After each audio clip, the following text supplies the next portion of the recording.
Hey guys, welcome to the third and final week of YQatHome.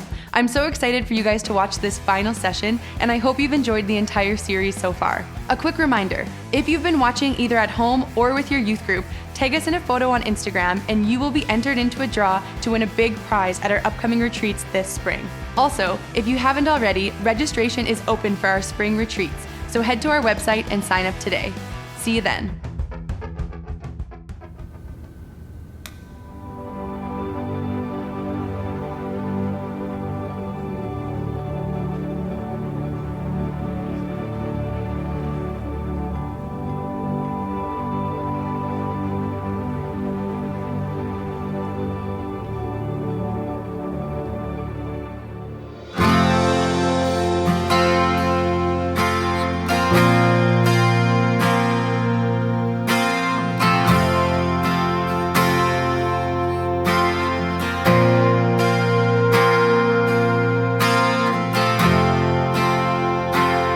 God is my shepherd, I won't be wanting, I won't be wanting.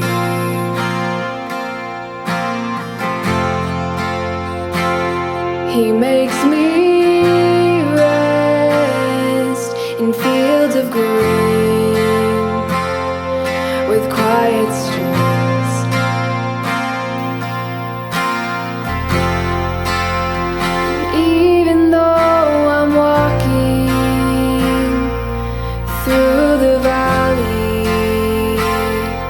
Of death and dying,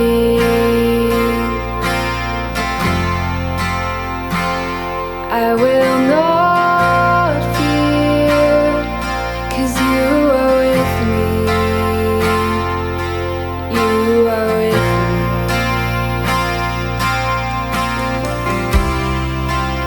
Your shepherd's staff, it comforts me.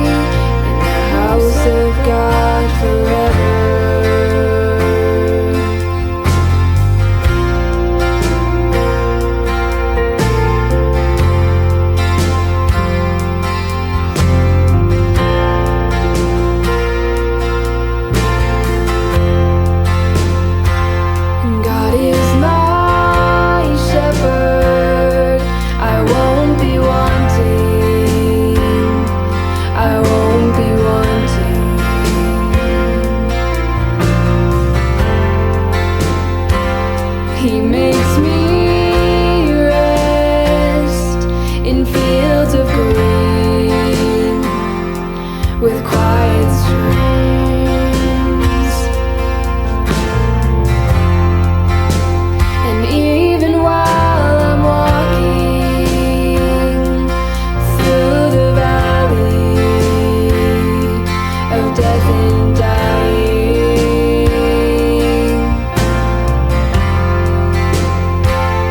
I will not fear, 'cause you are with me, you're always with me. Your shepherd's staff, it comforts me.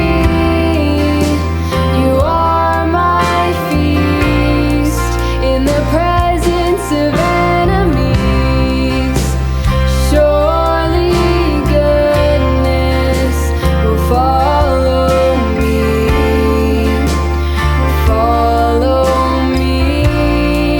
in the house of God forever, in the house of God forever, in the house of God forever.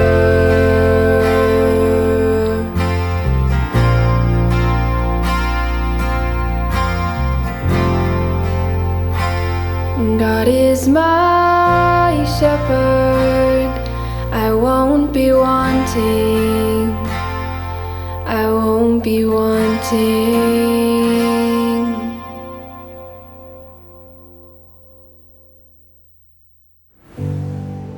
You honor me by anointing my head with oil. My cup overflows with blessings. Surely your goodness and unfailing love will pursue me all the days of my life, and I will live in the house of the Lord forever.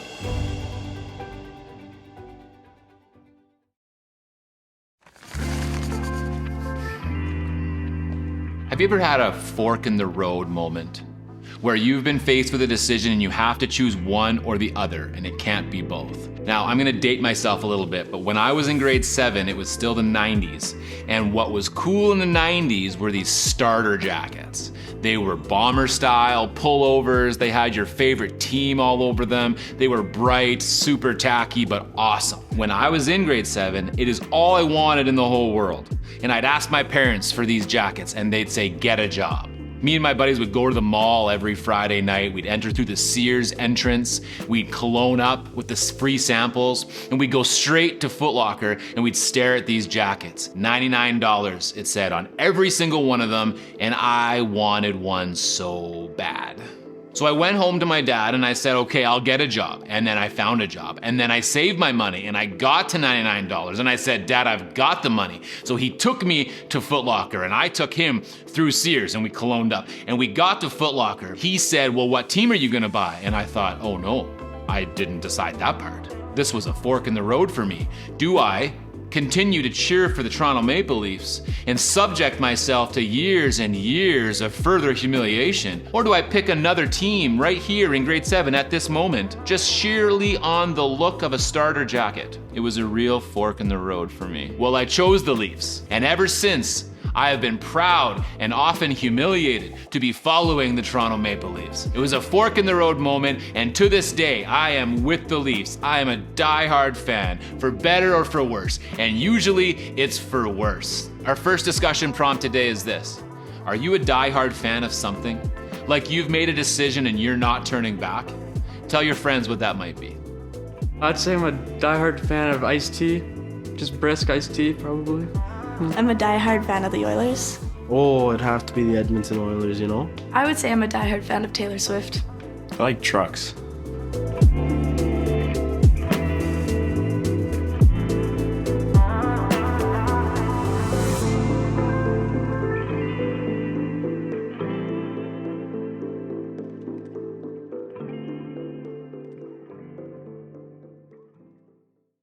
The Bible has quite a few fork in the road moments. And in 1 Samuel 17, we find this very famous story from David when he's a boy and he has to fight a giant. So at this time, David's already been anointed as the next king, but the current king does not know that. But David knows that God is with him. And he's growing up on a farm and he's learning how to be a shepherd, taking care of his sheep, and he's following his dad. His older brothers have gone off to this war. God's people are now at war with the Philistines. And so his father is like, hey David, you know what they need at the front lines? And his father's just finished his signature roasted grain recipe. And David comes into the house and he's like, Dad, what do the boys need at the front lines? And his dad's like, my roasted grain. And David's like, brilliant. Everyone knows it's the best roasted grain recipe in all the land. You think they need some bread? And his dad's like, you think 10 is enough? David's like, I've got no idea. I don't know how they eat at the front lines. And he's like, take 10. Just give it to your brothers and they can share. And David's like, all right, I'm going in. And he starts to leave. And then his dad's like, wait, David, take this cheese. But David, this is serious. And I mean this. Not everyone can have cheese. I don't know if there's lactose issues on the front lines. It's already so bad on the front lines. We don't need there to be a lactose situation as well. Just give this to the captain. He loves cheese and he has no lactose intolerances. So David leaves his sheep with a shepherd friend. Says, take care of these sheep. Make sure they know your voice, trust your voice, and follow you. And then he heads off to the front lines. As he gets close, he's getting to the camp where the army's at, and he finds the keeper of the supplies. And he says, hey, can you keep these supplies for me that I've brought from my father for my brother? brothers? Dude's like, yeah, that's what I do. David's like, thanks, man. And he goes to find his brothers. David finds his brothers, and they're chatting, and all of a sudden this giant 9-foot behemoth walks out across the valley and starts yelling at the Israelites. David's like, what is going on? Brother's like, oh, that's this giant. He comes and yells at us every day. For 40 days, he's just been yelling at us. He wants to fight someone, and David's like, that's crazy. And his brothers are like, I know, except here's the deal. One of us will have to fight him eventually. And if we win, they become our slaves. But if they win, we become their slaves. David's like, who agreed to these terms? These are not favorable terms when you're dealing with a 9-foot giant. Brothers are like, yeah, but get this, the king, he's given this sweet reward. The one who does fight the giant and defeats him gets to marry one of his daughters, and his whole family is tax exempt for the rest of their lives. And David's like,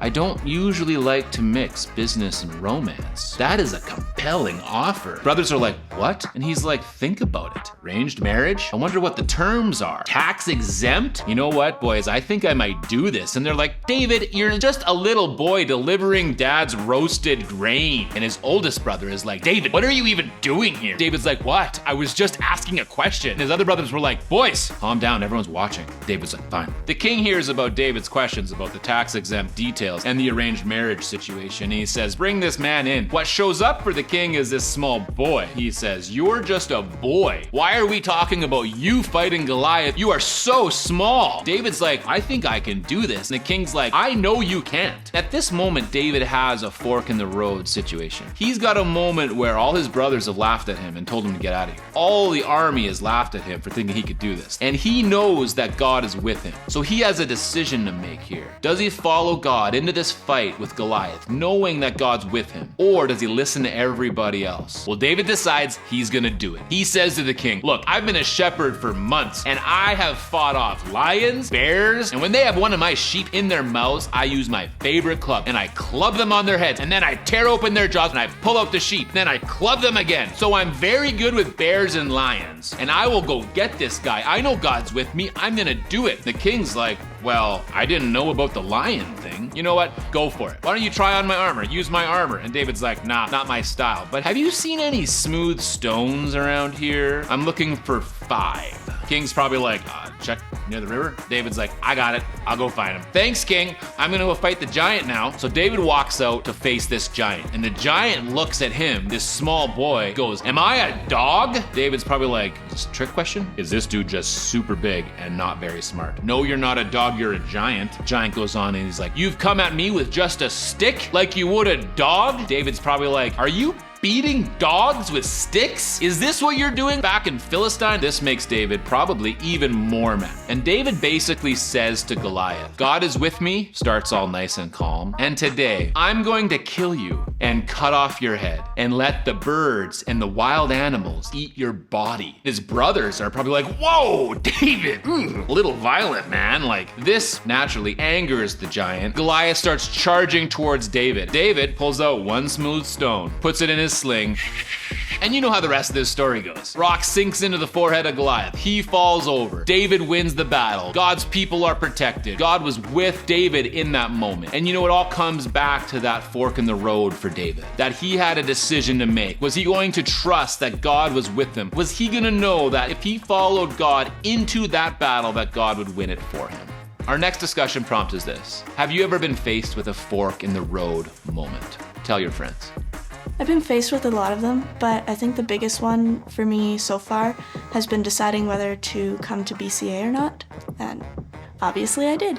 Last winter I had to decide between playing football and basketball, and it was really tough because it was a really high-level football team and a really low-level basketball team, but I was having a lot more fun playing basketball, so I just decided to play basketball. I was probably faced with a fork in the road when my best friend died. I could have chose to turn away from God, but losing your faith just hurts you. It doesn't prove anything, so I chose to stick through it with God in the hardest of times.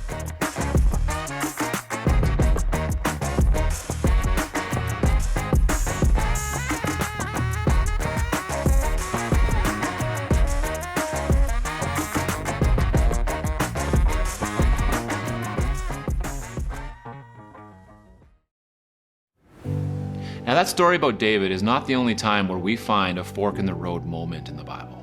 In Mark 10, Jesus has this interaction that's very interesting that we should look at. Verse 17, as Jesus was starting out on his way to Jerusalem, a man came running up to him, knelt down and asked, "Good teacher, what must I do to inherit eternal life?" And this feels like the right thing to do when you see Jesus, that you run up to him, that you kneel down, that you respect him, that you address him, "Good teacher," and that you talk about the eternal reality of our lives. But Jesus responds really interestingly. He just says this in verse 18, "Why do you call me good?" And Jesus is getting at a really important part of this whole passage right at the beginning. Because this man runs up to him and assumes that he can do enough good to get into heaven. That he can do enough good and respect Jesus. And that is enough. And in the next verse, Jesus says, "But to answer your question, you know the commandments. You must not murder. You must not commit adultery. You must not steal. You must not testify falsely. You must not cheat anyone. Honor your father and your mother." He's saying, look, you want to know what you're supposed to do? What are you supposed to do to be good? Well, the 10 Commandments give you a lot of what you're supposed to do. And he replies by saying, "Teacher, I've obeyed all these commandments since I was young." And there's two ways we can read that. One, maybe he's being defensive, like, I'm a good person. I've obeyed all of these things my whole life. Or two, it could be a bit prideful, a bit happy with himself to say, "Teacher, I've done all these things." And either way, this young man is missing the point Jesus is trying to explain to him. And so Jesus continues on. He replies to him by saying this. Looking at the man, Jesus felt genuine love for him. "There is still one thing you haven't done," he told him. And before we go further, I think this is an important point. We like to think a lot about the fact that Jesus loves us for who we are, exactly the way we are, and that is true. But following Jesus means moving. It means changing. It means literally following him as he goes. And this is a great example of Jesus looking at this man, knowing he's tried to be good, that he's done everything in his power to be a good person, that he's here asking Jesus, what else should he need to do? And Jesus looks at him and has sincere love for him, and then tells him how he needs to change next. The presence of Jesus' love in our lives doesn't mean that we stay where we are. It means that he loves us so much that he wants us to continue to change, to be more like him, and to follow him in this life, not just check off a bunch of things that we're supposed to do. He says, there's still one thing you haven't done. And then he tells him 4 things to do.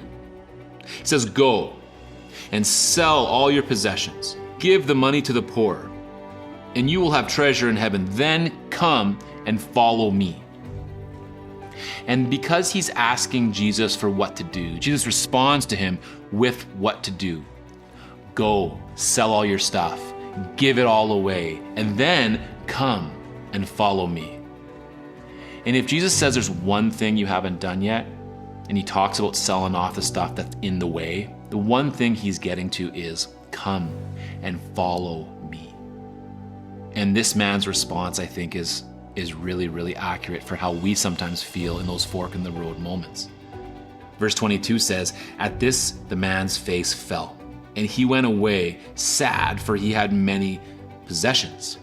You see, following Jesus is going to cost us some things.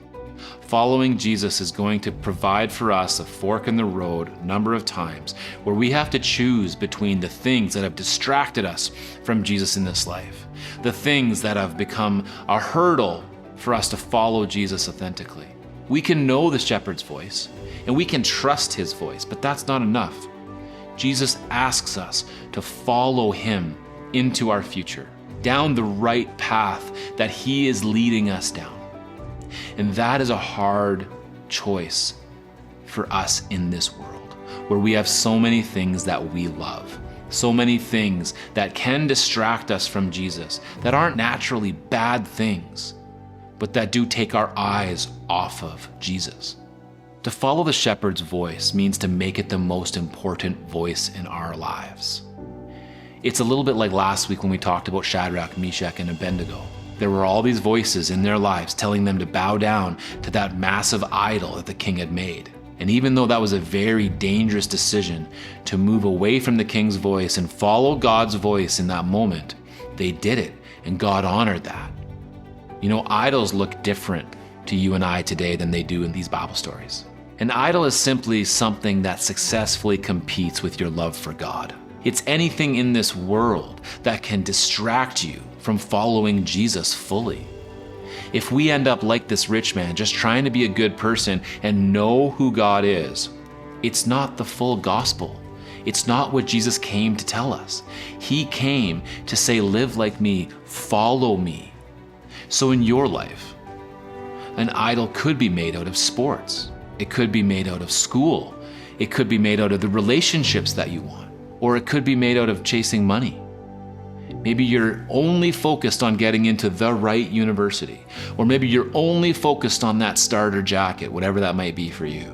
Maybe you're only focused on dating one particular person. Maybe you're only focused on your job or on getting the attention of as many people as possible. Any of these things, not necessarily bad on their own, but when they come in between you and following Jesus, when you have a fork in the road and you need to decide, am I going to follow Jesus in this moment, or am I going to choose popularity, or choose money, or choose school? Then it can become an idol. So like the rich man, we can know a lot about Jesus, but not actually be following him. And today is a good chance to talk with your friends about whether or not you are really committed to following Jesus with all this knowledge and all this experience and the trust that you have in God. Are you really following him with your life? So let's think about what might be idols in our lives. Our last discussion prompt is this: what might be an idol in your life leading you down a wrong path? You discuss with your friends. I think that something that strays me away from God sometimes is social media, and I think a lot of Christian teenagers struggle with that. It takes up so much time, it creates bad habits, and it's just never been good for me. Just comparing myself to other people and trying to be like good on my own and knowing that I can't. Probably my self-consciousness. Yeah, because I get really in my head and then I forget that God made me who I am and he made me just the way I am. I recently put a lot of value in friendship more than God and what other people think about me. So I think I focus more on that than I do focusing on my relationship with him.